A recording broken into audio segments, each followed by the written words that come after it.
જંગલમાં એક વિશાળ તળાવ હતું. તળાવમાં એક હિંસક મગર રહેતો, જે તળાવ કિનારે પાણી પીવા આવનાર જંગલના દરેક પ્રાણીને મારી નાખતો. આખા તળાવમાં મગરભાઈનો રાજ. આ તળાવમાં એક મોટો કેકડો પણ રહેતો હતો. બંને પાકા ભાઈબંધ. તળાવમાં રહેલી નાની મોટી માછલીઓને ખાઈ અને બંને પોતાનું પેટ ભરતા હતા.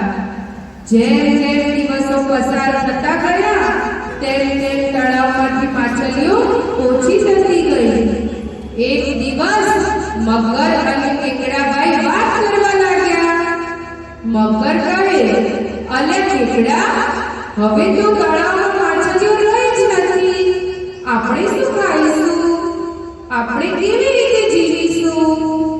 કેકડો કહે, સાચી વાત છે મગરભાઈ, કંઈક વિચારવું તો પડશે. બંને વિચારવા લાગ્યા. કેકડાને એક યુક્તિ સૂઝી. તે કહે, મગરભાઈ, એક વિચાર આવ્યો છે. આપણે એક કામ કરીએ. હું આખા જંગલમાં એવી ખોટી વાત ફેલાવી દઉં કે મગરભાઈ તો મરી ગયા છે. આ સાંભળી અને જંગલના બધા જ પ્રાણીઓ તળાવ આગળ પાણી પીવા માટે આવશે. પછી તમે એનો શિકાર કરજો અને આપણે બંને ખાઈશું. મગરભાઈની તો યુક્તિ ગમી ગઈ. આખા જંગલમાં વાત ફેલાઈ ગઈ કે તળાવમાં પેલું હિંસક મગર હતું ને, એ તો મરી ગયો છે.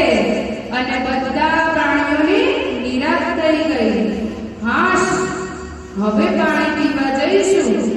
પણ જંગલમાં એક ચતુર શિયાળ હતું. શિયાળભાઈને વિચાર આવ્યો કે અરે, મગરભાઈ તો મરી જાય એવા તો નહોતા.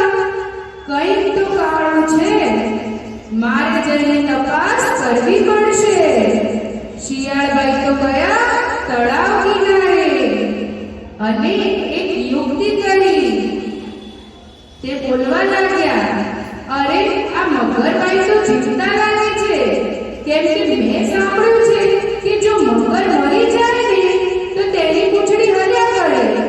પણ આ મગરની પૂંછડી તો હલતી નથી. લાગે છે કે મગર જીવતો જ છે. એને કઈ ચાલાકી કરી લાગે છે. મારે તો તળાવમાં પાણી પીવા નથી જવું.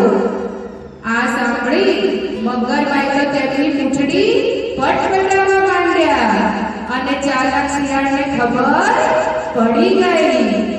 શિયાળભાઈ બોલ્યા, અરે મૂર્ખ, મગર મૃત્યુ પછી તો કોઈ પણ પોતાની પૂંછડી હલાવતું હશે.